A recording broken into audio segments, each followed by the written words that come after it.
Good afternoon, everyone. Thank you for joining this afternoon session, welcoming you to the 8th edition of City Scripts. I'm Ishani Debroy, and I'm part of the IHS Word Lab. And with the library, we host City Scripts, which is IHS's annual writing festival. This session is an exploration of how tech and AI is being used to bridge gaps and solve social problems, with a focus on how language is an integral part of doing this and making tech accessible. So before we begin the session, a few things to keep in mind for the attendees. Please post your questions in the Q&A box at the bottom of your screens. This session is going to be recorded and will be put up on the IHS YouTube channel. If you want to stay updated with our upcoming events, please leave your contact details in the chat box and we'll add you to our mailing list. It's my pleasure to introduce the speakers for today. PP Sneha is a researcher with the Center for Internet and Society, Bengaluru. Her areas of interest and work include digital media and cultures, higher education, and access to knowledge.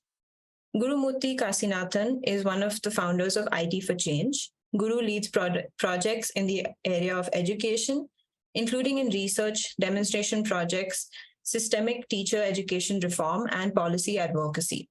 He also works in the areas of school leadership and free and open digital technologies. Kalika Bali is a researcher at Microsoft Research India, working in the areas of machine learning, natural language systems and applications, as well as technology for emerging markets. So can we start the conversation with an introduction of each of your work with language and technology?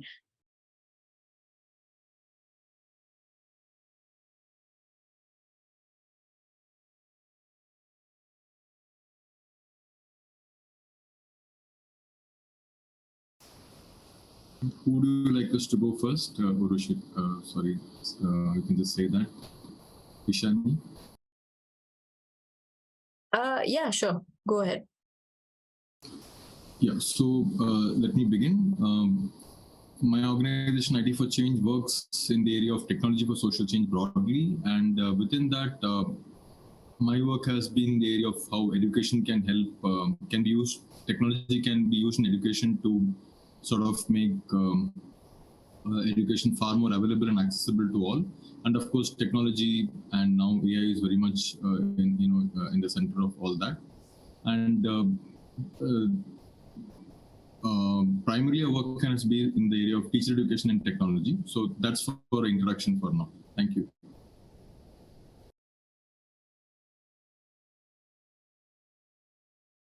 Okay, I can go next. I am an NLP and speech technology researcher, essentially. And for the past few years, I've been kind of focusing on creating technology for low resource language communities who may be disadvantaged in other ways as well. And like Guru said, that, with AI, the AI wave now, it makes certain things easier and certain things more difficult in terms of creating tech for empowerment. And that's my focus, essentially.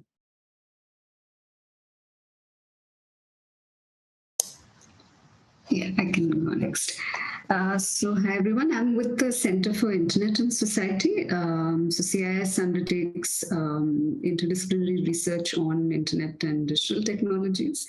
We've been doing work on policy, but also on, sort of from academic perspectives. My own area of work has been broadly in the area of digital cultures. So looking at really the digital transition in arts and humanities methods and practices. And more recently, there's been some collaborative work on looking at languages and efforts to create a multilingual internet. So that's a brief introduction.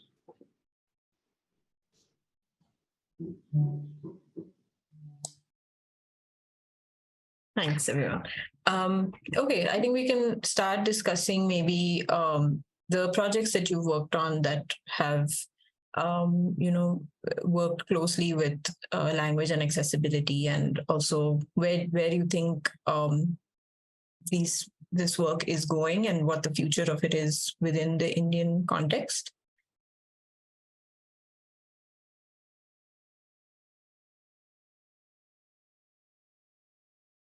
Kalika, do you want to go first? Okay, I'll go first. So I have been, working with communities, low resource language communities, to first understand, what their needs and desires are vis-a-vis technology. And, I have been humbled in some sense by the kind of interaction I've had with them. And, technologists and people working in tech kind of go into the field with assumptions, or they don't even go into the field lots of times. Like, they have this assumption. We all think like we speak language or multiple languages, so we know what technology use is like. And if you go and interact with the communities, you find that there is no single bucket for low resource language communities. We kind of tend to bundle them all together. And so, I started working in this area when Hindi was a low resource language. And now many people claim that Hindi is not a low resource language. And clearly, the Hindi language community is very, very, very different from some of the communities that I've been working with, which is like the Gondi language community, the Mundari language community, or the Idumishmi language community. And if you think of these three languages, we find that what people expect and want from technology is very, very different, even across these languages. So Gondi, they are low resource language communities because there hasn't been any emphasis on creating language resources, language technology for these languages, right? But Gondi is spoken by millions of speakers. Mundari also has a very large, around 1 million people.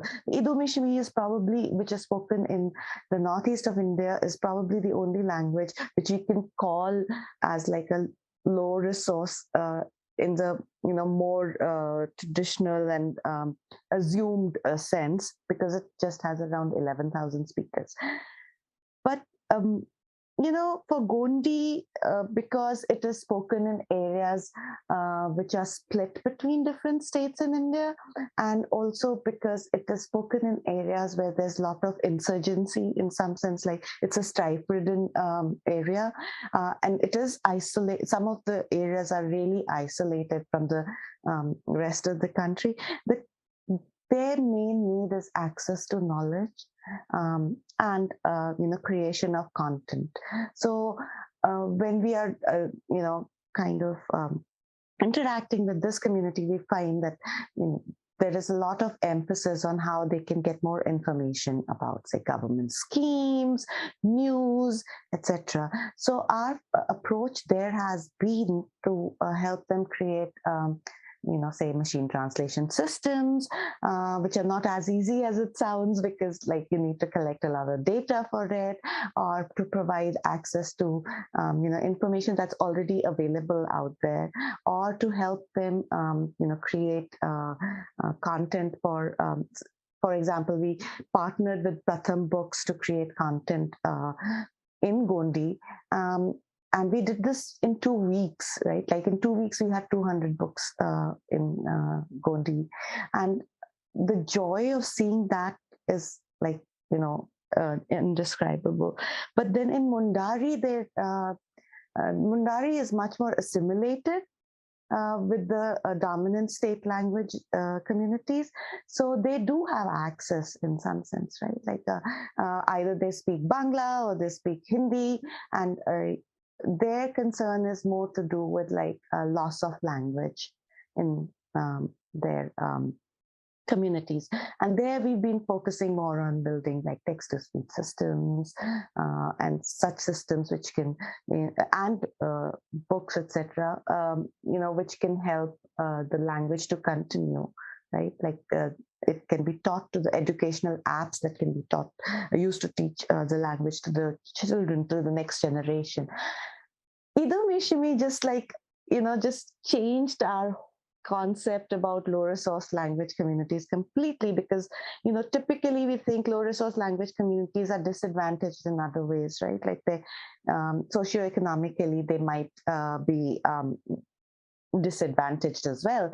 But Ido-Mishimi community is relatively a prosperous community, and people do have access to technology, but not in their own language. And it was really funny because when we started working with that community, one of our interns who was working on this went there and went with this thing like, oh, we're going to build technology and change your whole life. And they just looked at her and said, we don't want our life changed. Our life is perfect the way it is. So then the question was that why do they want tech support in their language? And their thing was, first of all, that we want to be part of the digital world, because in this age and time, if you're not represented in the digital world, then you might as well be invisible, to the rest of the world. So they want technology to help them be present. They wanted people to know about them. And also, the state government had issued that, Ido-Mishimi can be taught in primary schools, but there was no content. There were no books, there were, no dictionaries, nothing, no resource available for them to teach the language. And their ask was like, the first ask was that we want a dictionary, we want an online dictionary for Ido-Mishimi that the teachers and the students can use. And, if you go to that area, it's an eye-opener, because you will find that, people will talk to you about Gabriel Garcia Marquez or Leo Tolstoy's War and Peace. There are lots of people who carry iPhones around with them, and they're very, very conversant in English and Hindi to be able to access information. But clearly, like, the need there is very different. So for technologists, I think it's really important to not club all these together and to kind of get out of our air-conditioned rooms and offices, and interact with the community to understand, what the technology need is for that particular community. And that's what, like, our focus has always been, like, a little bit of participatory research, where the community is involved in deciding, what technology works best for them and what they want. So I'll stop here and let others.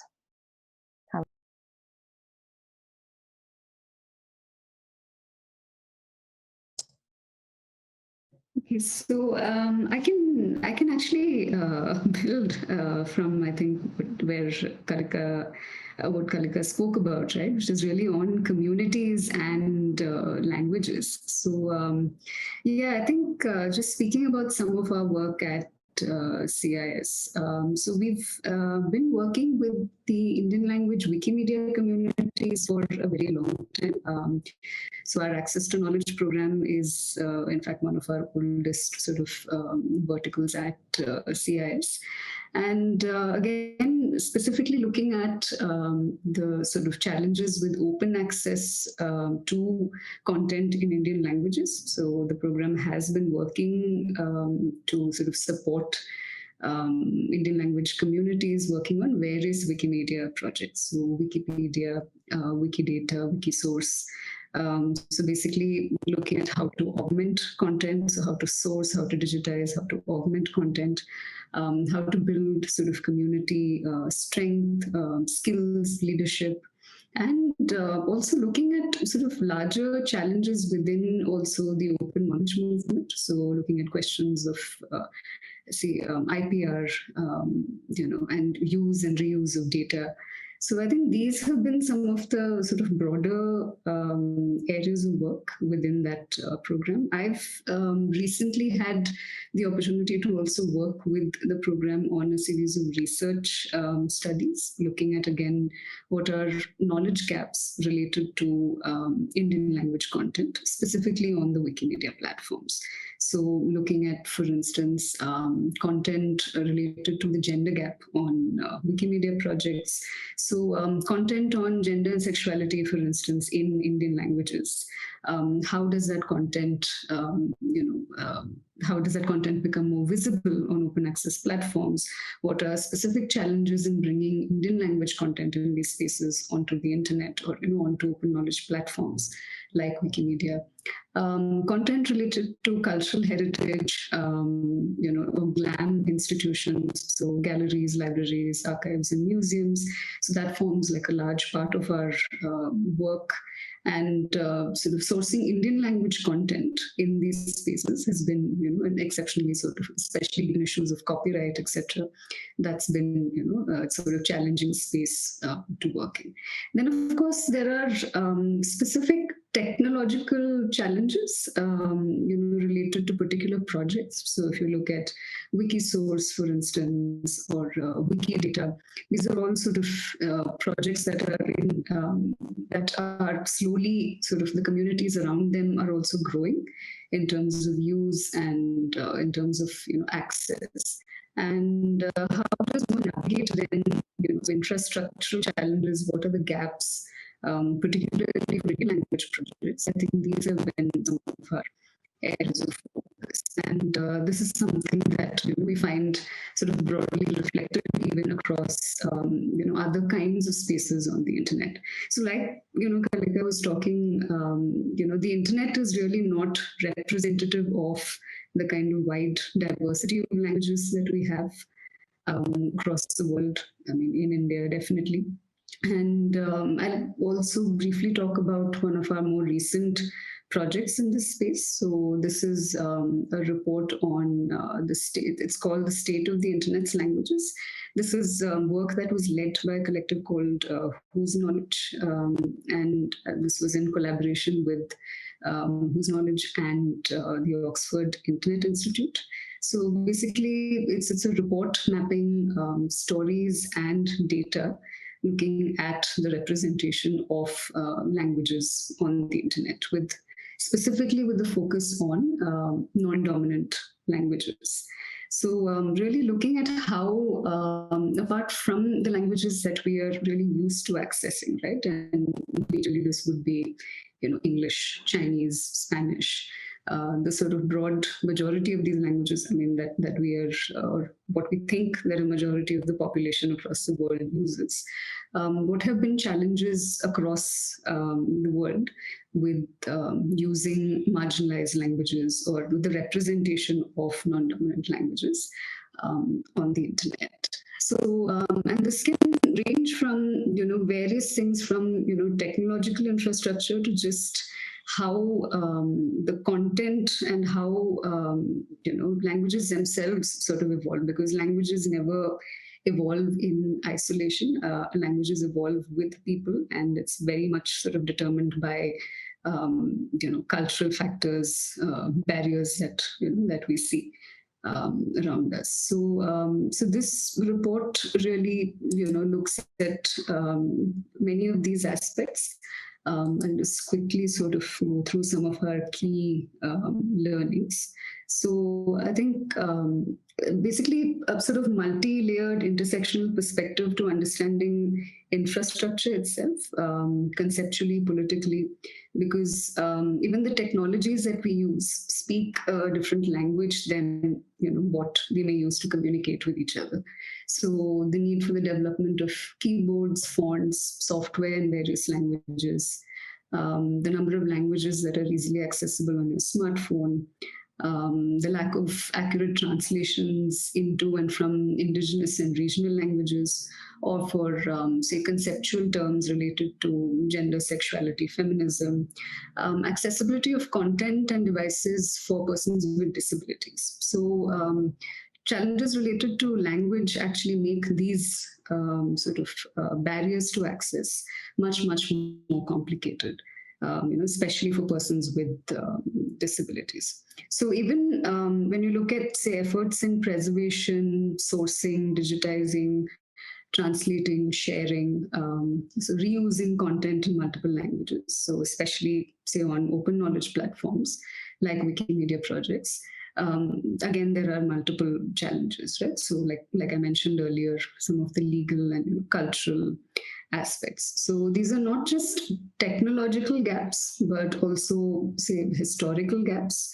And they particularly affect marginalized communities disproportionately because they contribute to existing, power inequalities.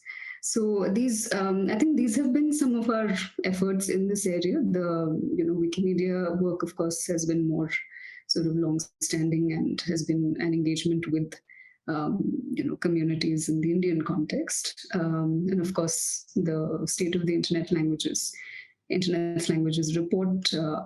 This is work that we'd like to also continue in that space further. So yeah, I think I'll stop there. Yeah.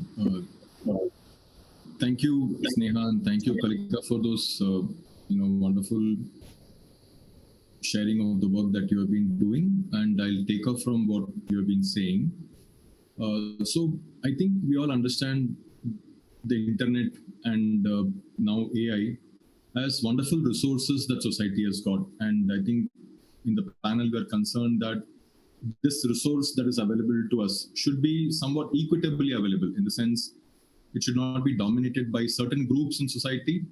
So we see certainly that the internet has a lot of content in few specific languages, and therefore many other languages are not represented, and that is greatly to the disadvantage of those communities. I would like to go one step back and look at language itself as a resource, probably one of the original resources that society created for itself. Just like the technology, just like the internet is an artificial creation and we have created it for ourselves, language is also an artificial creation of humanity, and language itself is a resource. And we know two things about language. One is that the more languages you know, the richer you are. So there is research which says that if you are multilingual, you are able to speak, understand multiple languages, that certainly has an impact on your own knowledge, your own ability to hold your experiences, your wisdom. And therefore, multilingual societies have an advantage over monolingual societies. That is one important thing. Second part is that technology itself has become a basis for language to become, the hegemony of language, which has always been there. Technology is further aggravating that. And I think the previous speakers have already explained that the internet itself is growing in particular ways, and the hegemony of technology reinforces the hegemony of language. And therefore, what like Sneha said, there are languages which are at a threat of extinction. So this is a basic background against which I would like to mention about the work that we do. So if you look at resources that society has got, I think one important factor we need to keep in mind is that it's always public investment that is at the heart of ensuring equity. So if there is no public investment, let's say in a school system or a health system or a transport system, we will find that access is always going to be in the hands of the few powerful, and those who are not powerful are going to be kept out of it. And that's why one argues for a public school system. All societies in the world which are progressing, which are ahead in socio-economic indicators, there are ones which have invested hugely in public education. And one of the thoughts that we have been having is, how can this public education system itself play a role in countering the hegemony of language, hegemony of technology and language working together? And we had an experience of this when we did a study of a language lab that Kerala has developed and implemented in government schools throughout the entire state. So there are 13,000 government schools, and all of them have implemented this simple software. Actually, again, if you look at it from a technology point of view, it's somewhat extremely simple because it's a Moodle, learning management system. And with this language lab, essentially the idea is to create stories which are, which children can read, children can listen in terms of audiobooks, can see in terms of videos, and of course there's even a sign language so that children who are hearing impaired can also read from the sign language.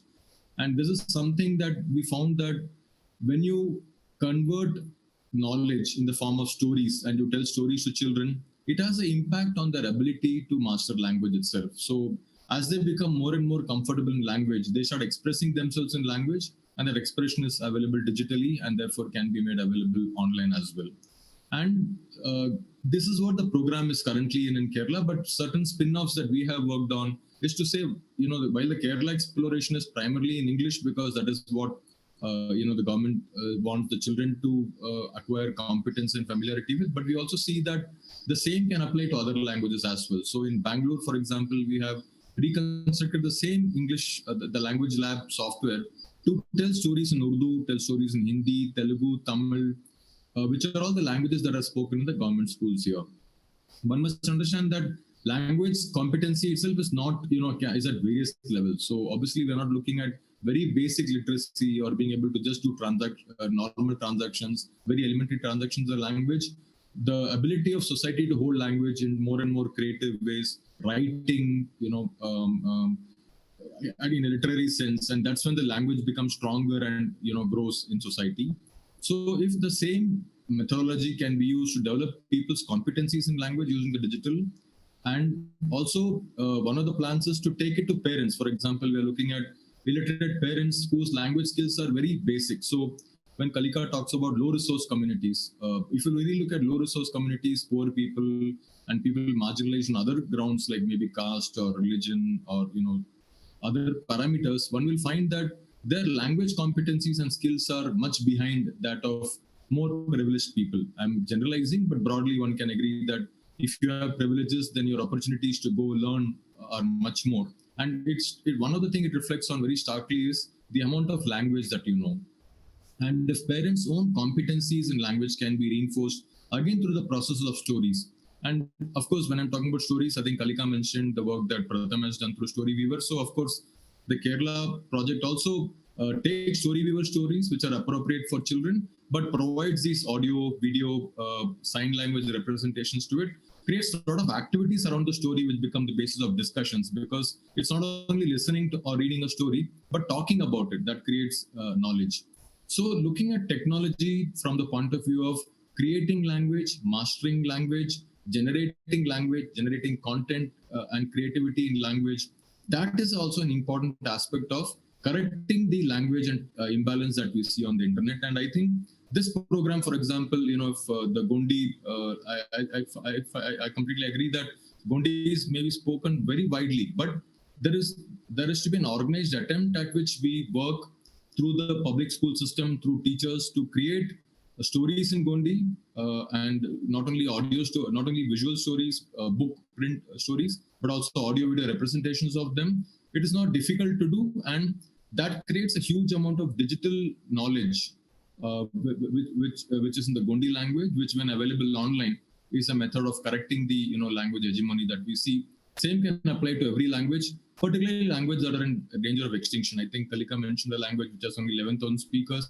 and every time a language dies, they say that society is impoverished to that extent, and there is no reason why each of us can't speak and interact in multiple languages. So I would like to say that traditionally we look at inclusion as far as technology and language is concerned, primarily from the point of view of access. Can we reach this content in multiple languages to people? And I am arguing that we need to, turn the argument on its head and say participation and ownership. If you are able to make communities participate more online, enable them to create their own language, their own history, their own folklore, their own experiences online in the languages that they are comfortable in. And if the school system and the education system, which is a public system, is at the heart of it, to encourage the parents and to encourage the teachers and the students to take part in that exploration, I think we can make a big impact. Other than the efforts that Pratham may do, or CIS may do, or IT for Change may do, or Microsoft may do, we are all very important players in this process. But I think the public investment is an extremely critical part, which we should not be forgetting. So I'll just stop here. Thank you. I completely agree with what Guru has said about language hegemony. In fact, all linguists have this quote thrown at them from the minute they start, that a language is when you kind of distinguish between language and dialect that a language is a dialect with an army and a navy, right? So the language hegemony part is obviously, very, very important. And it's not new, right? This has been happening from time immemorial. That's, dominant groups, socio-politically, economically dominant groups, languages kind of try to overtake the other things. Like, the other groups tend to also participate in this, because that's why it's a hegemony. But they tend to participate because there are certain socio-economic and political powers associated with, the dominant language. And clearly, policy plays a very, very important role in this. Now, why? I mean, it's very well for us who are conversing in English, even if we know so many other languages, and probably our children go to schools, and if you're in which are English medium, and if you're in Bangalore, there's a very high chance that your child does not speak his or her own mother tongue, right? Like they've completely moved to English, etc. It's very it's a very sensitive topic in some sense, to kind of say, to get on like a pedestal and preach that people should preserve their language, whereas we in practice do exactly the opposite, right? But even then, I think most people do want to preserve their own languages, right? So if the right opportunities, and technology can actually work both ways. It can make that divide bigger, or it can bridge that divide, right? And I firmly believe that technology only enhances, human ability, right? So technology cannot suddenly create something that the human beings do not want in the first place. So I think the policy in this regard is like really important, and also the community's desire to preserve their language, or to do everything they want to do in their own language.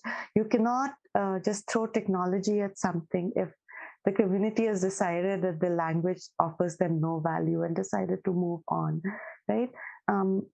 So in some sense, it's less of a technological problem and more of a social and a policy-related problem in this sense. I just wanted to ask Sneha that when they're creating content, across languages in Wikimedia and working with the Wikimedia community, is it like content created from scratch and like culturally relevant to that community, or are you like in the past? I know that people just translated existing Wikipedia pages into their own language, whether or not it was culturally relevant. So I was wondering if you had a view on that.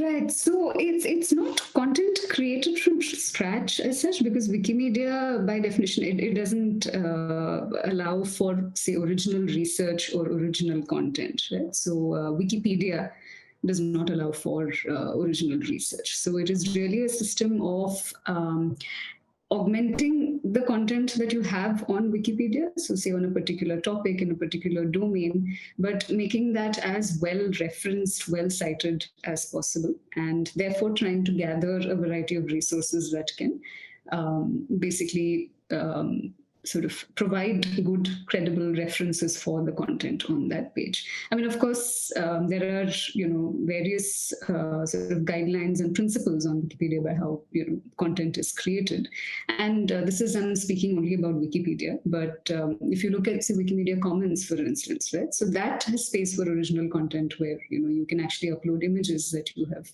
photographs that you have taken. So this could be anything, say, monuments, food. So Wikidata, again, is basically gathering metadata from across these spaces. Wikisource is for more original content in that sense. It's digitized texts that are actually available, which you can then use as references on Wikipedia pages. So original content is a bit of a contested idea, particularly on Wikipedia, because it would have to be through references, through credible references. Original research, for instance, is not allowed. But yeah, that's really how, and it's really that the whole idea of participatory community sourced knowledge in a way, right? So I think that's really the model on which all the Wikimedia projects function. If you can just add to what Sneha said in response to what Kalika was asking, one of the things also I think Wiki, because we have also participated in this, there's automatic translation tool available within Wikipedia. So we find that English has much larger number of pages, 60 lakh or something, and then maybe 80% of those pages are not available in Kannada or even in Hindi. And there is a mechanism by which I think your translation tool works automatically inside, and you can translate it and then edit it. So to that extent, there is participation by the community, which is aware of both languages. And that is one simple way of doing it. One question for Sneha, you mentioned image and text. Anything on the audio side in this wiki world you're aware of?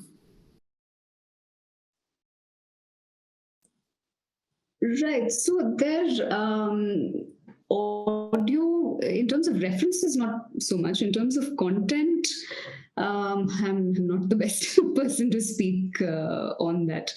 I do know that there are efforts really to speak to this particular aspect in terms of developing audio related content, but across the projects as such, I don't see, apart from say on Wikimedia Commons in terms of putting up visual content and sometimes audio content, I don't really see immediately sort of efforts. But yeah, it's definitely something that that definitely should be part of these conversations as well. So yeah, sorry, it's not something that I have an immediate response to.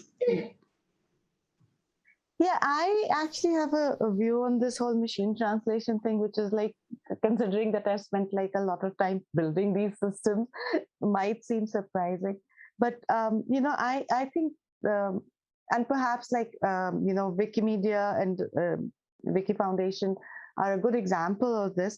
There has to be a human in the loop, and even for like the best translation systems available there for like very, very highly resourced languages, there are a lot of problems. So now, like I was saying, that Hindi is considered a, at least like in Indian languages, a very high resource language, and the machine translation systems for Hindi have been available for a very, very long time, and they're considered to be state of the art, etc., etc.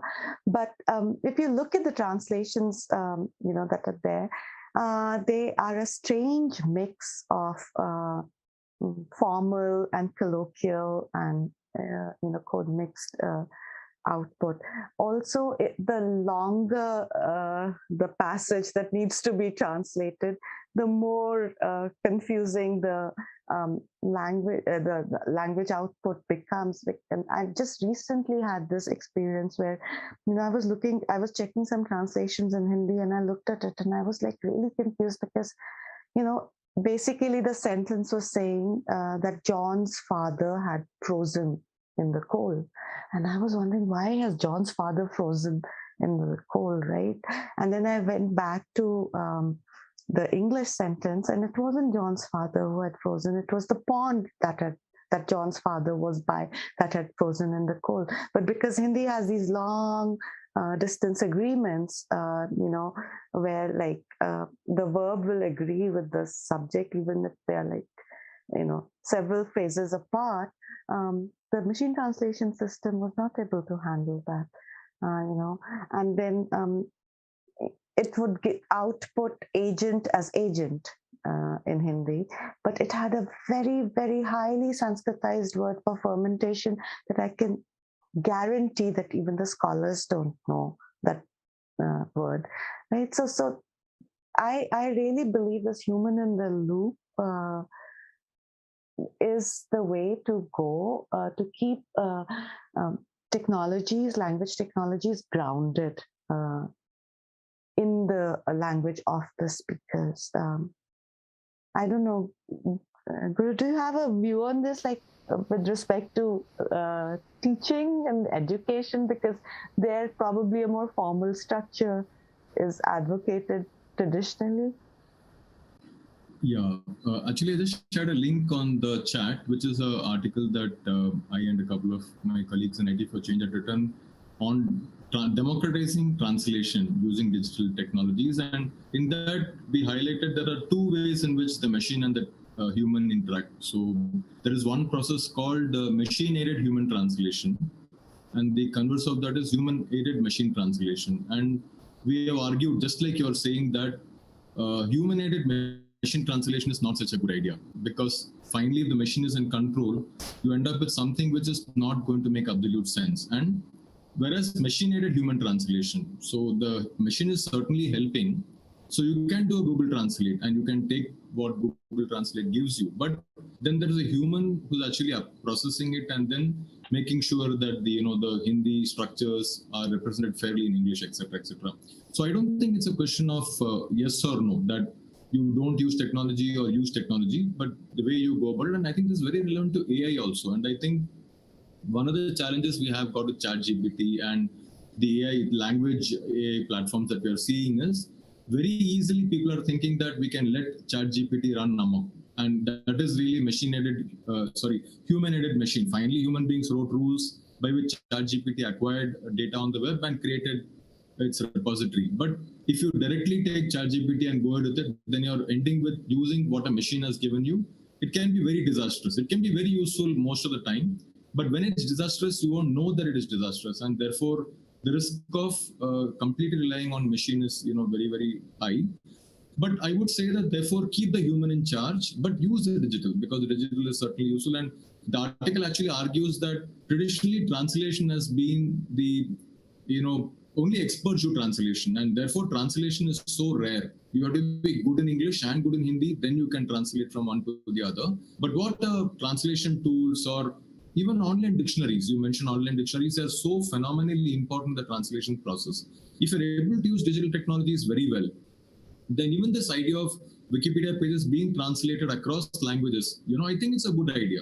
But you should have a human being who's reading it and then saying, hey, this is not making so much sense. And a lot of language is actually usage. So it's language is partly a science and partly an art, because usage drives how you will use a particular word in a particular context. And therefore, I think these are the complexities.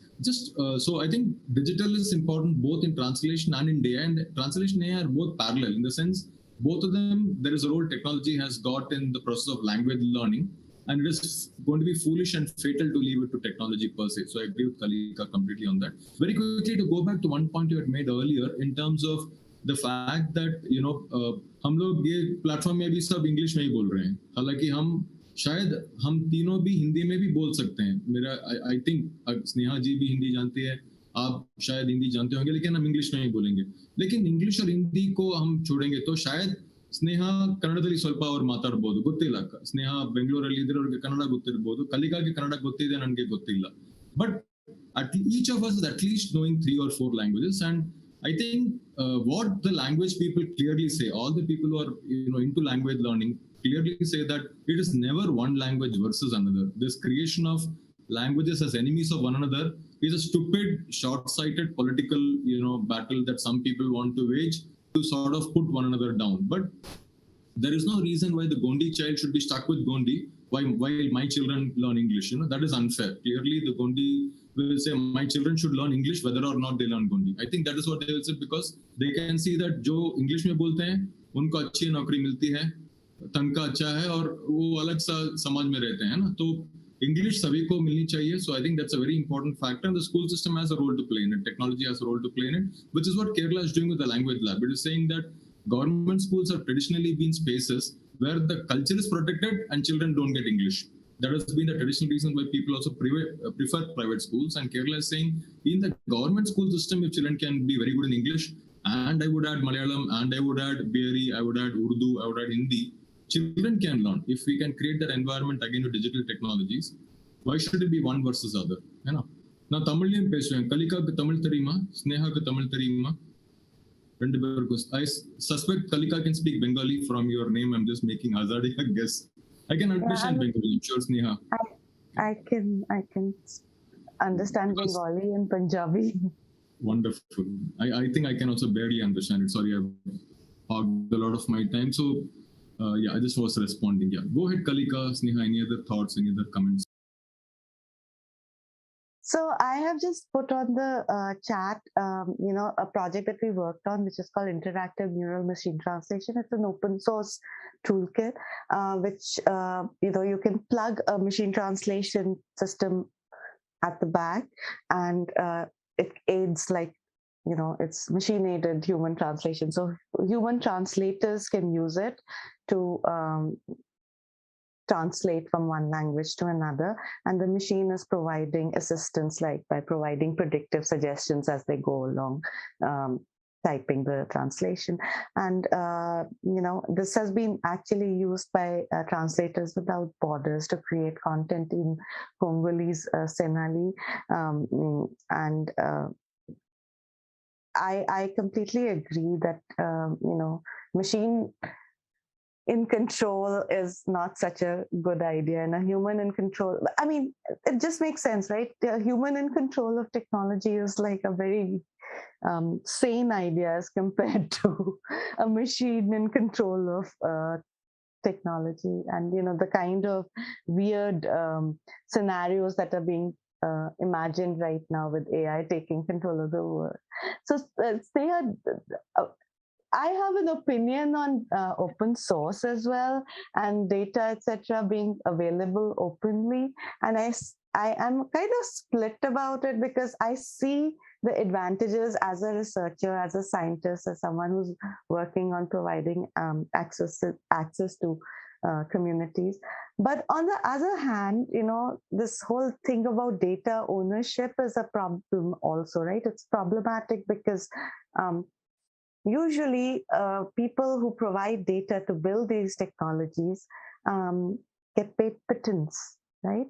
Whereas the technologies themselves, are sold and create a lot of value for the people who control that technology. So what's, like, for both of you, like Sneha and Guru, what's your view on this? Because on one hand, yay, open source, yes, and data common, yes. But then on the other hand, who are these people providing data? Why are they at the bottom of the so-called food chain, right? Yeah.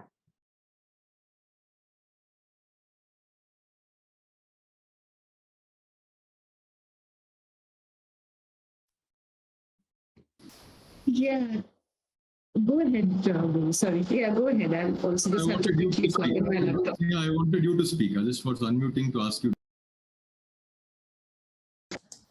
Okay. Right. Yeah.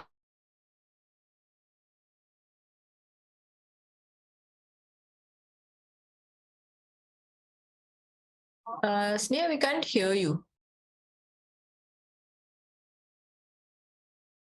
Absolutely. I mean, I know it's sort of a conundrum when it comes to a large part of these sort of, say, our language.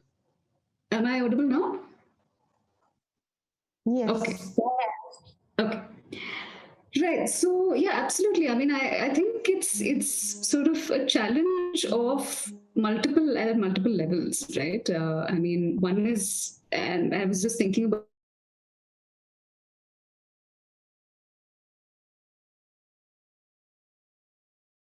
We lost you again. We lost your audio again.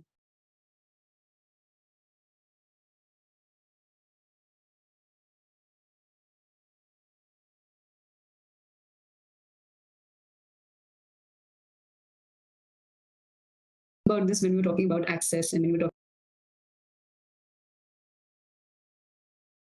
Oops.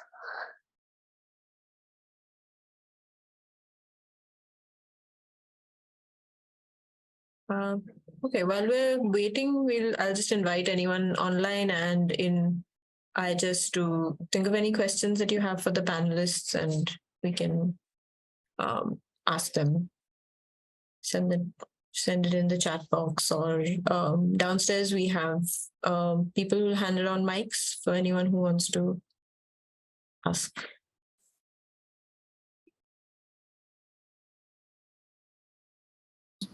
while questions are coming, maybe quickly responding to Kalika, and I think I have two things to say. One is, I think there is data, there is knowledge, there is information. So we are looking at the same thing processed at different levels of use. So certainly in terms of data, which is, let's say, the raw material, I think it's important that the openness doesn't become a license for those who have power to take it away from those who don't have. I think that's the point you're making. And as far as data is concerned, that's very important. Open washing, it's called, that you just use openness as a method to deprive. So there must be mechanisms that are built to protect communities in terms of ownership. So at Ready for Change, we have created this concept of community ownership of data. So we don't even want individual ownership of data, because this individual ownership is such a mythical idea that corporates, for instance, promote by saying, I agree to give up my data. But data is never individual, because, for example, you take this conversation that we are having. Does the data belong to me? Does it belong to you? It belongs to us. So typically, let's say a farmer's community, the data that they have about the soil or about the weather conditions, it's something that belongs to the local community. But as far as knowledge is concerned or information is concerned, I think openness has a value. So I think that's why there are these slightly more cunning licenses, like a creative by CC by SA license, which says you can use it provided your derivatives are also open. So I think the openness, or the GPL license, which says that if you use free software, your own derivative should be free also. So these are legal ways of trying to make sure that there is no exploitation. But I think in addition to openness, the Ready for Change, what I spoke about in the beginning is there is a concept of openness, there is a concept of publicness also. And the publicness says that the society has a responsibility through the government to fund some of these things, so that it's not left to the vagaries of some CIS or some IT for Change or any of us being there. So protecting communities' right over data is also something that has to be a part of the policy framework and part of public investments to make sure that data is available to them and protected from being misused. Sneha's back. Sneha may want to add to what I said, if she heard what I said. That is right. So sorry about that. I'm not sure what happened. Glitch. Yeah, I think absolutely. I think just reiterating what Guru had said as well, right? That when we think about open access, open source, sometimes I think there's sort of a very for the lack of a better word, a very flat way of thinking it. Whereas if we're looking at it at different levels, right? Because open access often comes with questions of privacy, questions of safety, questions of use and reuse of data. Who is the data being collected from? Who is it being used by? How is it getting out to? Is it going back to whatever you develop with the data? Is it going back to the people that you have collected the data from? Is it with consent? There are so many questions around access and open access itself that also need to be thought of at exactly at those levels, right? So like Guru mentioned, the legal aspect is one thing, but also I think just looking at more sort of a cultural understanding of what it means to be open access, I think that's also important to sort of bring into our discussion, right? So and like I was thinking about this, like also in terms of how we understand this in different languages even, right? Does the sort of legal and cultural understanding of open access, say the way we understand it within a particular domain, translate exactly like that across other domains, right? There are, say for instance, like even in some of the sort of conversations we've been having around archives, for instance, right? We talk about putting a lot of cultural content out in the public domain, putting it out as open access, because that's the way to preserve it. There's preservation in perpetuation, in sort of use and reuse of cultural content, for instance, right? But there are communities that may not be willing to share, their work, their heritage. There may be issues of privacy. There could be sensitive content that definitely cannot be out for everyone to sort of access or use. So I think even open access then needs to be sort of understood in its various layers, whether it's legal, whether it's cultural, whether it's even technological. Because I think even technology allows a certain kind of open access, And I think that's something that one needs to think of as well. And I think just adding to the questions of access and policy, and I think Guru sort of covered it, perhaps also the idea of profitability and public good. Right. So I think just that has always been, I think, for me, where this sort of conundrum even comes up when we think about profitability and public good. Like a lot of the work on access to Indian languages, at least from my understanding, like say work on voice interfaces, for instance, right, which is voice technologies is could really offer many breakthroughs when it comes to accessing more content in Indian languages, because you're not then relying only on script. Accessing languages that are only oral or primarily oral, for instance, right? So voice technologies could be a huge breakthrough there. But what is the sort of our investment in voice technologies? What is the profitability that we see in terms of investing in voice technologies? I think has it taken off the way that one could really imagine? I think these are sort of questions to think about also. And again, we had put out a report last year on sort of looking at voice interfaces in India as well. So I think one of the primary challenges again there was the lack of access to voice data, right? So is it data that's sourced from communities? Is it data that you can, that you would have to buy, because that's largely how a lot of the development is happening, right? So lack of then access to data sets is, a huge challenge. So so I think access as a very nuanced, layered problem. That's, I think, really for me where the discussion is. Right. Thank you so much. We can open up for questions. Just to start it off, I wanted to ask what do you guys think about editathons as a way of people sort of contributing to knowledge creation in the digital space, especially in arts and culture, and maybe in different languages, and the potential for that to happen.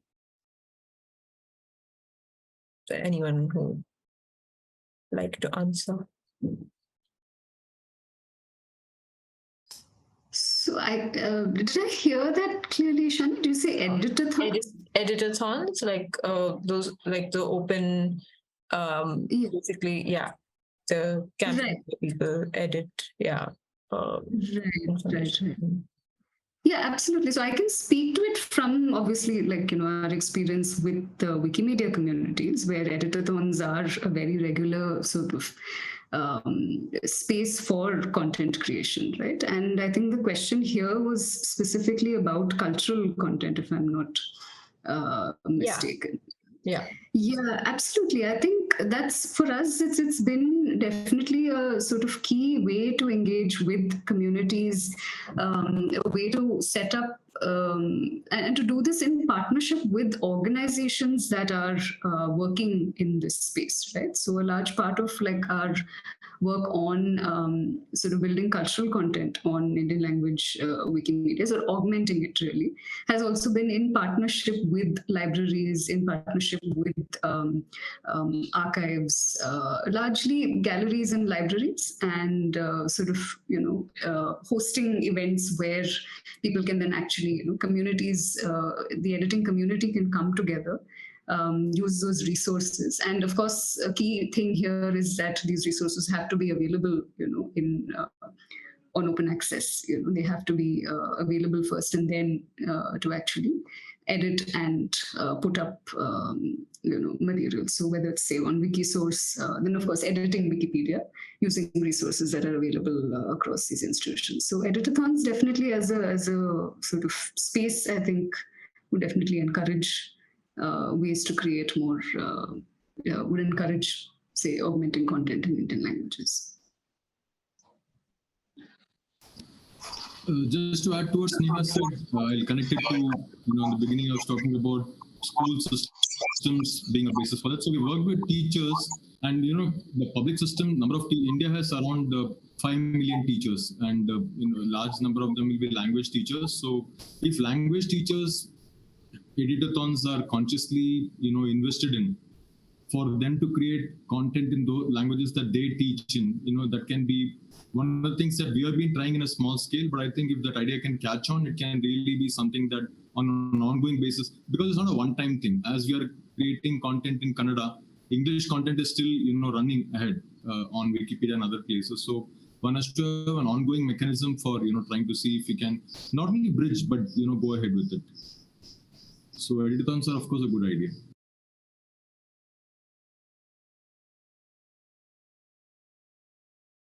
So I have editathon. I did. This is the first time I'm hearing the word, so that's really good.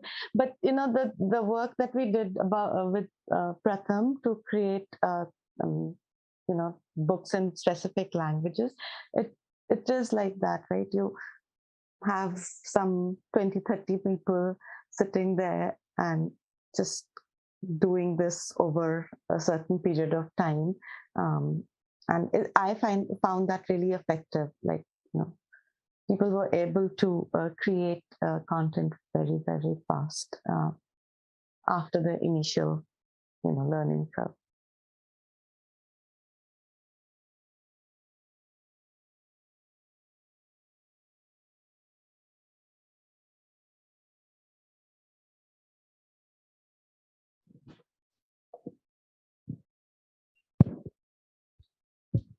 But in reality, technology has overtaken mankind completely. And you are actually worrying about content in a very responsible way. But the average man that has now got hold of a cell phone and is so completely subjugated to artificial intelligence is unable to differentiate between what is, content and what is just simply artificial. Sometimes I really wonder whether we are worrying too much about making technology accessible to people who really don't know what to do with it in reality.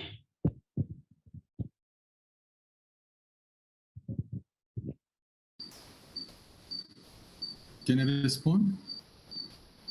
Yeah, I think we are talking about two different problems, and both are very important. One problem we are talking about is the fact that technology is already available in the hands of most people. And honestly, I would say, as somebody who's been working in technology for several years, I also am not very sure whether I control the technology I use, or I am being used by the technology and controlled by it. So I think the point that is being raised is extremely valid. And I think that's why speakers have been talking about policy. I think Kalika mentioned it. All of us have been saying that currently the whole space, from the very beginning, tech companies have been saying there is no need for regulation because we will self-regulate. And I think now everybody is agreeing that regulation is absolutely essential. But how to regulate, how much to regulate, these are very complex issues.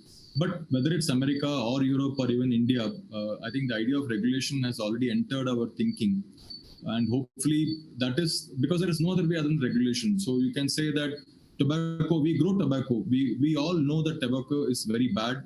Children and people, adults die when they smoke, but we grow tobacco. And I think New Zealand, for example, has said that they're going to ban smoking in a way that after so many years, there will be no smokers in that country. So if we can do that for tobacco, there is no reason why we can't do it for toxic content and things like that. More complex, but can be done. Independent of that is the problem that there is a hegemony of language, there is a hegemony of technology, and both these hegemonies come together to make sure that many sections of society have no say in what is happening. So we need to answer both, we need to resolve both problems, and the solutions will be very different. That's what I would like to say. So I agree with you partly. We need to solve that problem, but that may not be the only problem to solve.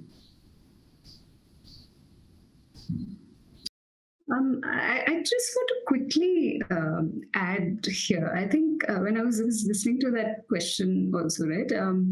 Like sometimes it's slightly paradoxical, when we think of how we're constantly trying to make technology more human, but at the same time, we're worried about it becoming like too much of technology and less of the human, right? Whereas the goal is really to make it more human.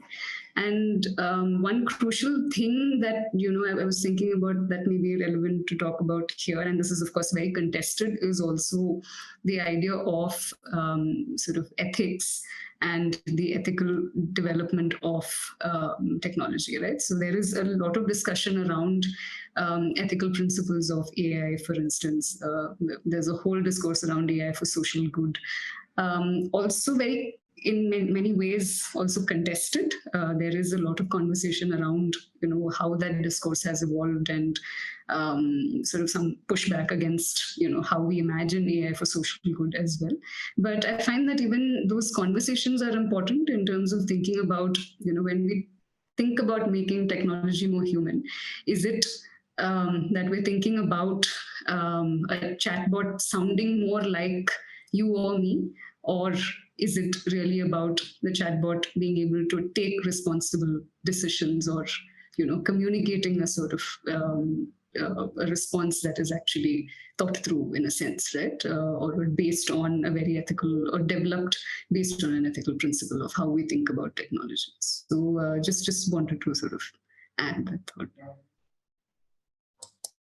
Yeah, I agree with what Sneha and Guru have said, but let me just add a little bit of perspective. This is not new. It's only the pace at which it is happening that's new. If you think about, when cars first came in to replace, say, carriages, horse-drawn carriages, etc., I'm sure there were a lot of people who said, people can't drive these cars. They're a menace on the road, and they're getting killed, and accidents are happening, and it's a dangerous thing. And that's where regulations come in. More effort on evangelizing what's the right way to use the cars. Better technology, better support for making them secure. So if you just take that paradigm of how cars became a norm, and what all went into making those a norm, and transfer it to the current technology, I think we can learn a lot from history there. And regulation has a very, very big role to play here.